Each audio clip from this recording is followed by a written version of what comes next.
nombre del Padre, del Hijo y del Espíritu Santo. Amén. Ave María Purísima. Siempre para nosotros. La epístola de la misa de hoy es tomada del arte de los Actos de los Apóstoles, de los Hechos de los Apóstoles y los siguientes. En aquellos días el rey Herodes dio en perseguir a algunos de la iglesia. Hizo morir por la espada a Santiago, el hermano de Juan, y viendo que con esto agradaba a los judíos, determinó también prender a Pedro. Eran entonces los días de los ácimos. Habiéndolo prendido, lo encarceló y lo entregó a la vigilancia de 4 piquetes y a 4 soldados con el propósito de presentarlo ante el pueblo después de la Pascua. Pedro, pues, era custodiado en la prisión, mientras la iglesia oraba incesantemente a Dios por él. A la noche misma, anterior al día en que Herodes debía hacerle comparecer, Pedro, atado con 2 cadenas, dormía entre 2 soldados, mientras unos centinelas ante la puerta custodiaban la cárcel. De pronto apareció un ángel del Señor, y una luz resplandeció en la estancia, y tocando a Pedro en el costado lo despertó diciendo: «Pronto, levántate». Y se le cayeron las cadenas de las manos. Díjole el ángel: «Ponte el ceñidor y cálzate tus sandalias». Y así lo hizo. Díjole también: «Envuélvete en tu manto y sígueme». Salió pues, e íbale siguiendo bien que no creía ser realidad lo que el ángel hacía. Antes imaginaba que era un sueño lo que veía. Pasada la primera y la segunda guardia, llegaron a la puerta de hierro que da a la ciudad, la cual se les abrió por sí sola. Salieron por ella, se metieron por una calle y de pronto desapareció de su vista el ángel. Entonces Pedro, vuelto en sí, dijo: «Ahora sé realmente que el Señor ha enviado a su ángel y me ha librado de las manos de Herodes y de todo lo que el pueblo judío esperaba». El Evangelio es tomado del evangelista San Mateo y dice lo siguiente: «En aquel tiempo vino Jesús a la región de Cesarea de Filipo y preguntó a sus discípulos: ¿Quién dicen las gentes que es el Hijo del Hombre? Respondieron de ellos: unos dicen que Juan Bautista, otros que Elías, otros que Jeremías o alguno de los profetas. Díjoles Jesús: ¿y vosotros quién decís que soy? Tomando la palabra, Simón Pedro dijo: Tú eres el Cristo, el Hijo de Dios vivo. Contestóle a su vez Jesús: Dichoso tú, Simón, hijo de Jonás, porque no te ha revelado eso la carne ni la sangre, sino mi Padre que está en los cielos. Y yo a mi vez te digo que tú eres Pedro, y sobre esta piedra edificaré mi iglesia, y las puertas del infierno no podrán contra ella. Te daré las llaves del reino de los cielos. Todo cuanto ates en la tierra será atado en los cielos, y todo cuanto desates en la tierra será desatado en los cielos. Hemos llegado a esta fiesta tan importante para la Iglesia, ¿no es cierto?, la fiesta de los apóstoles San Pedro y San Pablo. Hoy se hace más hincapié en la presencia de San Pedro, mañana se celebra la misa de la conmemoración de San Pablo, pero hoy se celebran los dos, el primado de la Iglesia y el apóstol de los gentiles. Los dos murieron en Roma, uno decapitado y otro crucificado cabeza abajo, San Pedro en el año 66, 67, 68 más o menos después de nuestro Señor, y San Pablo muere decapitado, también la sentencia por la que fue ejecutado en Roma. Aunque se celebran juntos, no murieron el mismo día del mismo año. Ha habido una diferencia de 2 o 3 años entre cada uno, pero la Iglesia los pone a los dos por importancia de estos grandes apóstoles. Primero, San Pedro, en la misa de ahora, ¿no es cierto?, Dios ya más claro no puede ser. Tú eres Pedro, sobre esta piedra edificaré mi iglesia, a ti te voy a dar la llave del reino de los cielos, lo que tú ates en esta tierra será atado en los cielos, lo que tú desates en esta tierra será desatado en el cielo. Es el poder de las llaves que se llama justamente la jurisdicción universal. Recordemos que la Iglesia no es un ente de caridad. Hay una herejía extendida que hoy parece que vuelve a aprender entre los grupos tradicionalistas, la herejía de la Iglesia de la caridad, del cardenal Junet. El cardenal Junet decía que lo que hacía la Iglesia era la caridad entre los miembros, el amor mutuo, digamos así, el amor de Dios entre los miembros.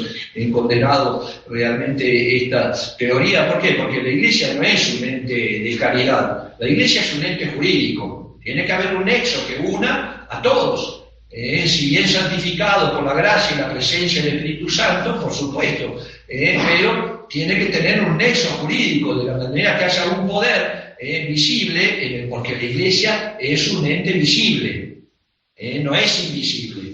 La Iglesia no es un ente neumático, dice su Santidad Pío XII en la encíclica Mystici Corporis. Tiene que ser vista con los ojos, puede ser tocada en sus miembros. No es un ente puramente espiritual. Esas son las sectas protestantes, que tienen a un Cristo invisible, y como solamente tienen un Cristo invisible y no tienen un Cristo visible, en el caso de la Iglesia Católica es el Papa, no tienen un Cristo visible, cada grupito, como le haya hablado el Espíritu Santo según ellos, es una secta, y no tienen absolutamente ninguna forma de unidad. En la Iglesia Católica, cuando Dios deja a San Pedro, le da esa primera nota justamente la unidad, que es la unidad de gobierno. La Iglesia no es un ente solamente con unidad de fe, porque la unidad de fe depende de la inteligencia de los hombres. Y es el protestantismo, que no pueden tener una unidad ni de fe, porque en la fe, si se me aparece a mí, tengo una visión, si viene el Espíritu Santo, a mí me habló de una forma, a ti te habló de otra, entonces cada uno cree lo que quiere. No puede ser solamente una unidad de fe o una unidad de culto, que haya solamente la identidad de un sacrificio. En el caso de la misa de siempre, la misa tridentina, en un montón de lados se dice misa tridentina. Incluso instituciones modernistas tienen la misa tridentina, y eso no es el nexo es el gobierno también, la autoridad de gobierno, la unidad de gobierno, que haya un poder absoluto de derecho divino, que eso es la Iglesia, una monarquía de derecho divino, donde el Papa tiene pleno poder para atar y desatar. Por eso la necesidad de la presencia del Papa. Hoy en estos tiempos más terroríficos en que en la historia de la Iglesia fueron habiendo herejías que apartaban de Dios, apartaban de Cristo nuestro Señor, apartaban de los sacramentos. Ahora las herejías modernas apartan de la Iglesia, digamos así. Y fíjense que en el movimiento tradicional es un movimiento que, a mi entender, les voy a ser sincero, en mi opinión personal, no es un movimiento católico.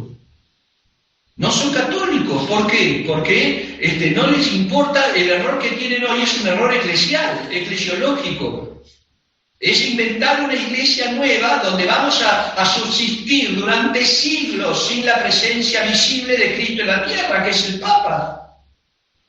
Por eso, cuando uno estudia el gran cisma, el cisma de Occidente, en la época de San Vicente Ferrer, entonces, que la teología, después los padres conciliares de Trento dijeron que realmente no había sido un verdadero cisma, porque había la voluntad eficaz de las tres obediencias. Habían tres papas en esa época. No solamente no carecían de uno, sino que habían tres, dos sobraban.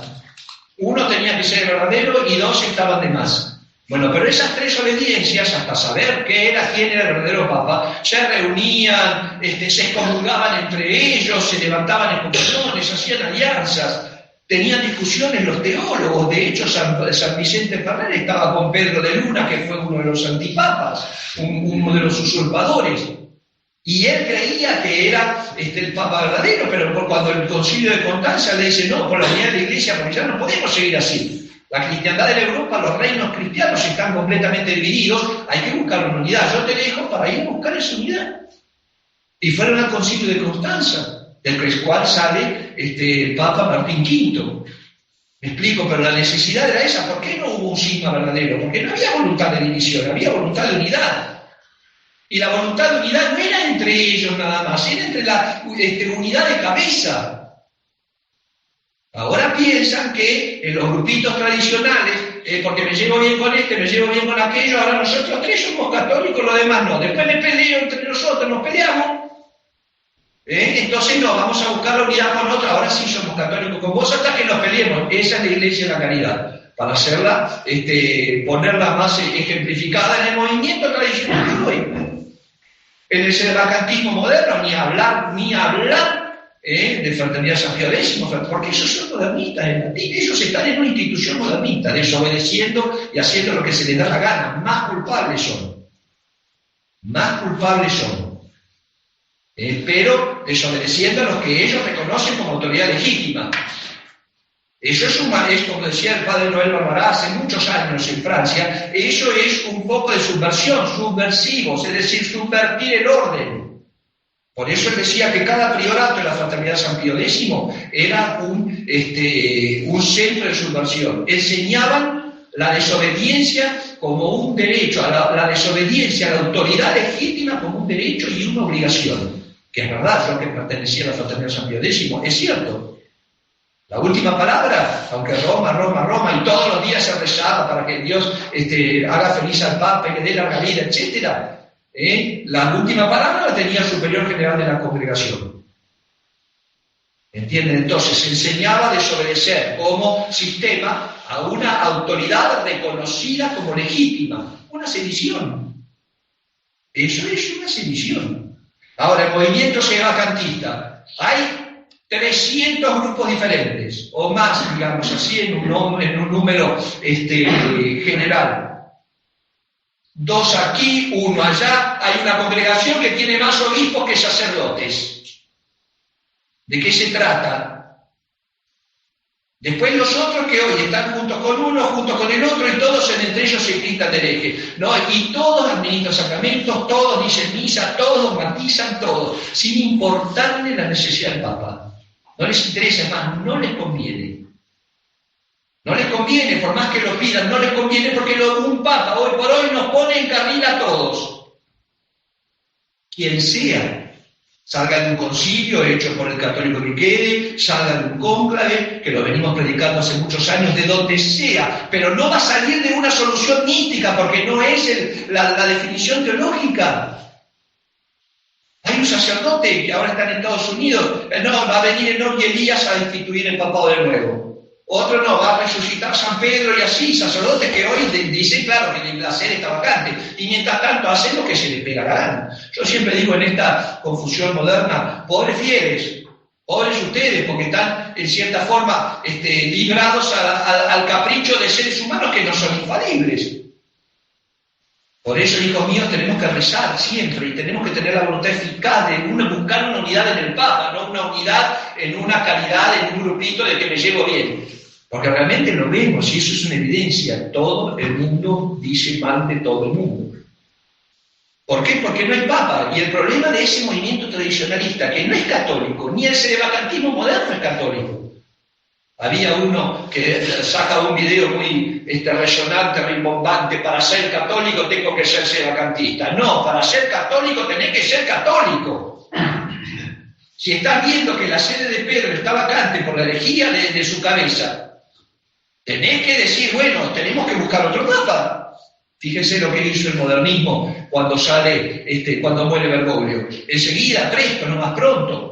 Aunque sea para mostrar una unidad falsa, pero bueno, una unidad, a ver que hay un nexo de unión, enseguida se reúnen para elegir a otro.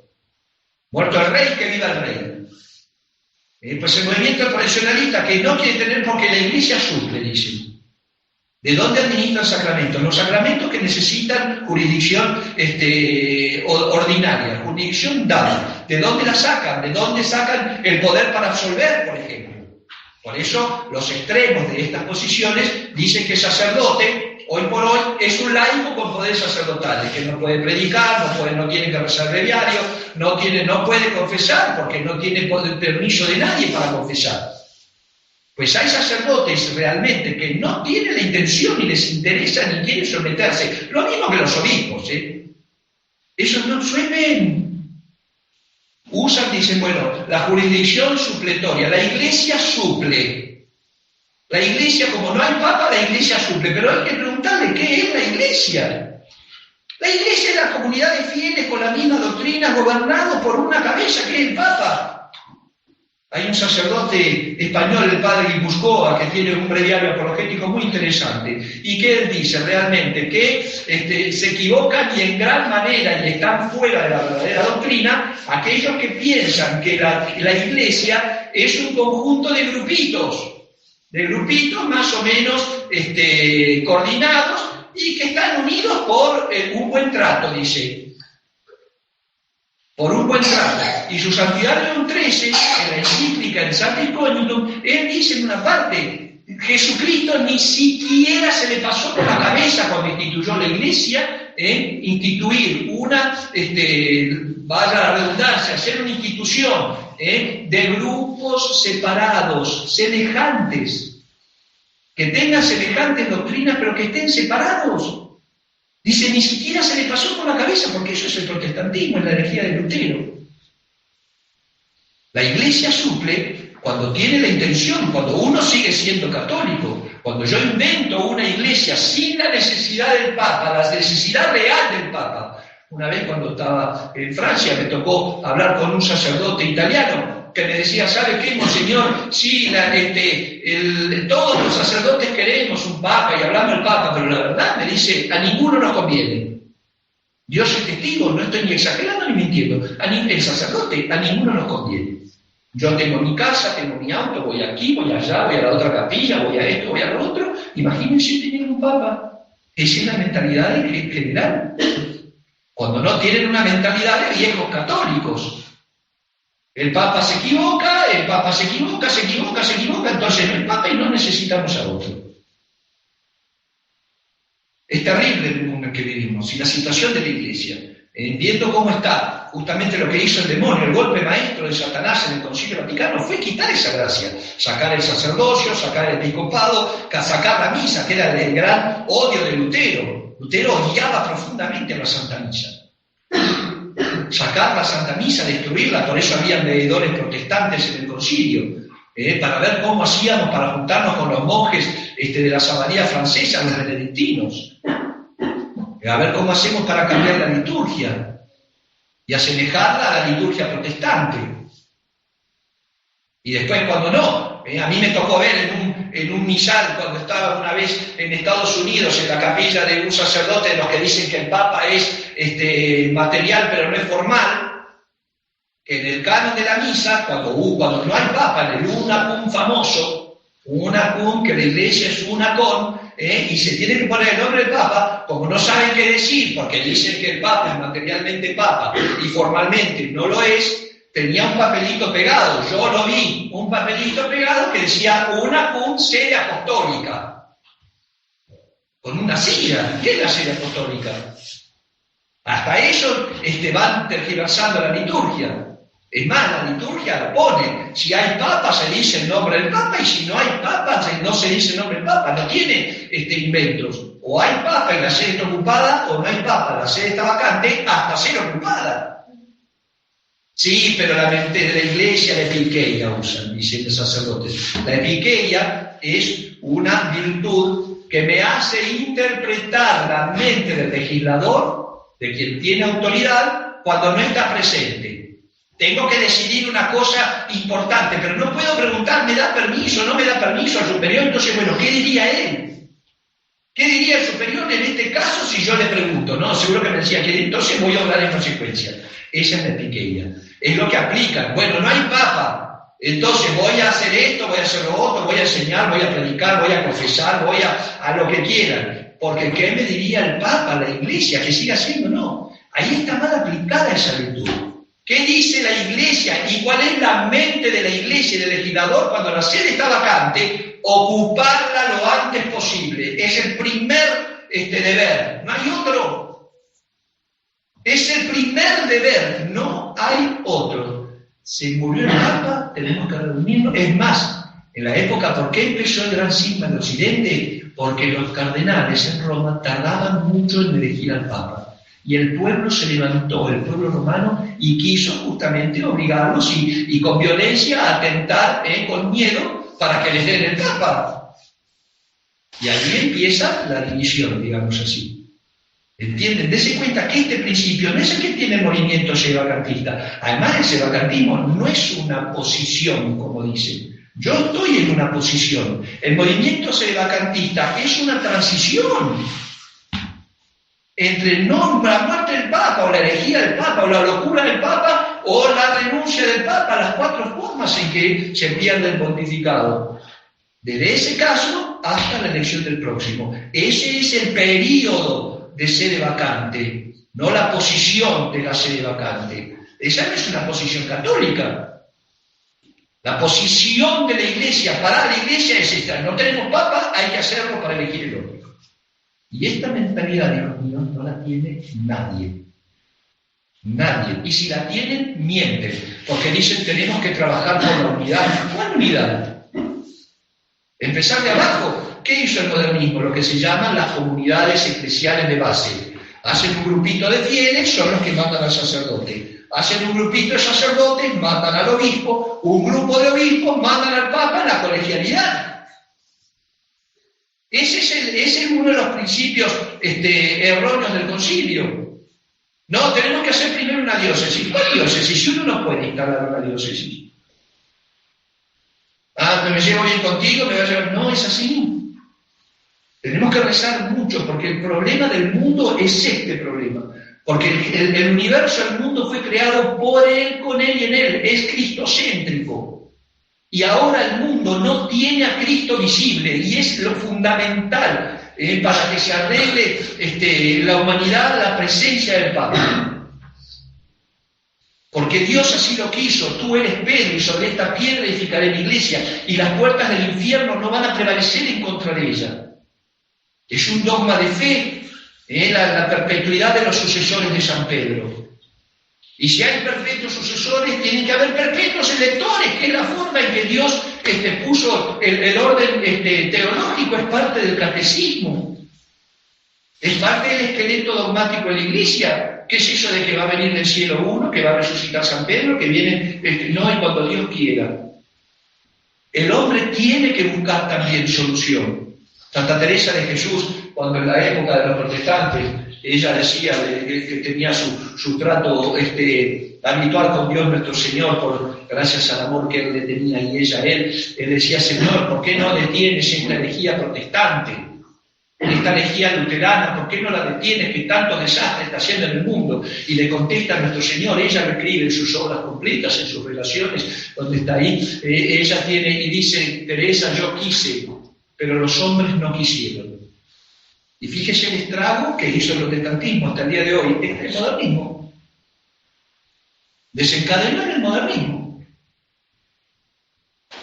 Por eso, hijos míos, nosotros tenemos que rezar mucho y tenemos que tener esa idea de sumisión y sujeción y pedir todos los días: Dios mío, y si no suscita un hombre, un hombre santo, un hombre virtuoso, un hombre puro y bueno, que pueda realmente recibir ese poder. Si no, el movimiento, digamos así, la postura separatista, además se está muriendo a paso de gigante. La tradición hoy por hoy está en una decadencia absoluta, porque el mundo lo traga.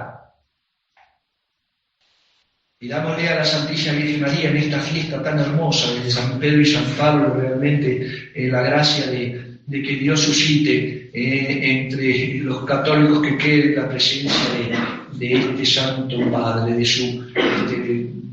la cabeza visible de la Iglesia, del vicario de Cristo, del Cristo visible. No hay dos Cristos, hay uno solo, dice la teología, el invisible, que es el verdadero, que es Dios nuestro Señor, y el Cristo visible, que es el Papa, que no puede caer en la herejía. El Papa dice del Evangelio, nuestro Señor: Pedro, Pedro, el demonio te quiere cribar como al trigo, te quiere probar de todas formas, pero yo le pedí a mi Padre que tu fe no desfallezca, para que tú, confirmado, confirmes a tus hermanos. El Papa no puede errar en materia de fe, de doctrina, de moral, porque la oración de Cristo es eficaz. Si Cristo nuestro Señor le pidió al Padre Eterno que su fe no desfallezca, esa oración es infaliblemente escuchada. Así que la fe de Pedro no va a desfallecer. ¿Por qué? Cuando vemos que desfallece es que nunca fue Pedro. Eso dice San Alfonso María de Ligorio. Ahora se había suscitado un problema como doctor privado, esos son términos modernos además. San Alfonso María de Ligorio, él dice: si uno ve que pasa eso, el Papa que está profiriendo herejías, es porque nunca lo fue. Tuvo que haber un óbice, un impedimento, aún en selección, por la cual nunca lo fue. Si no, estamos como Bergoglio, que viene en un avión y dice: a lo mejor digo una herejía. No sé, esto capaz que es una herejía. Fíjense, entonces, pero ahí es como doctor privado. Entonces sí, son papas. Es una locura. La Madre Iglesia es, junto con el Estado, son entes perfectos. y son necesarios para la subsistencia del cuerpo y del alma. Entonces, así como el Estado tiene los medios intrínsecos para poder sobrevivir, no hay presidente, se elige otro, no hay rey, le sigue su sucesor, no hay un parlamento, se vuelve a hacer otro. Así la Iglesia también. Ahora resulta que los hombres no podemos hacer nada para elegir un papa, dicen los sedevacantistas. No podemos hacer nada, solo Dios. Entonces Dios le ató las manos a todos. Hizo una institución que no va a sobrevivir. Y seamos sinceros, hijos míos, el sedevacantismo y la tradición es un movimiento protestante. Cada uno interpreta la tradición como se le da la gana. ¿Dónde hay unidad? Cuando nos enseñan en el catecismo, nos repiten hasta el hartazgo, la Iglesia Santa es una, santa, católica y apostólica, las 4 notas de la Iglesia, por la cual uno reconoce cuál es la Iglesia verdadera de cuál es la falsa. Cuanto falten una o más de estas notas, no es la Iglesia. Bueno, ¿dónde está la unidad del movimiento tradicionalista? Ya nomás con eso la perdieron, no tienen unidad. ¿No son católicos? Es terrible, y por eso me he tragado y me he tenido que comer muchas críticas. No importa. Yo no soy sedevacantista, ni soy tradicionalista.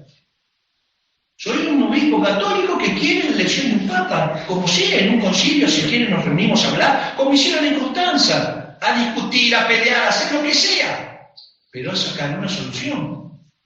Están todos muy conformes y muy a gusto. Y para ser católico es un gran error decir que tengo que ser sedevacantista.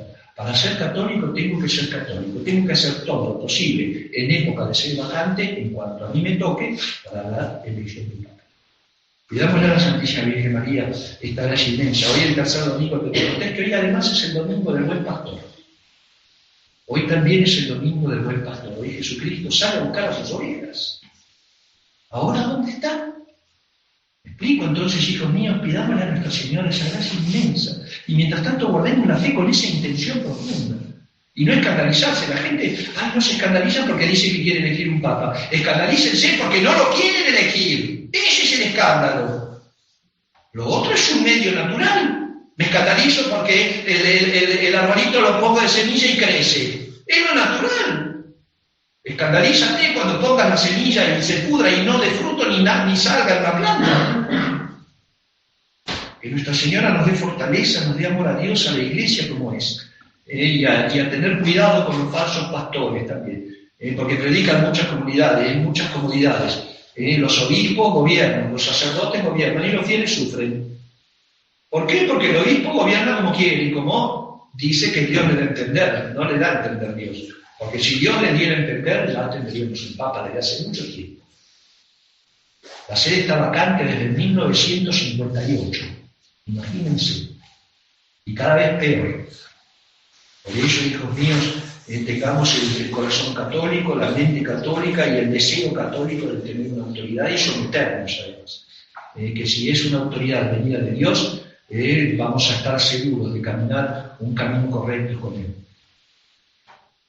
Para tener realmente la fortaleza y para estar bien preparados para llevar las cruces de cada día. Mientras tanto, bueno, a seguir la vida con oración y a guardar la fe, para que después de haber atravesado el mar tormentoso de esta vida podamos ser recibidos en ese banquete eterno que Jesucristo tiene preparado para aquellos que le aman. Ave María Purísima. Sí, del Padre, del Hijo y del Espíritu Santo.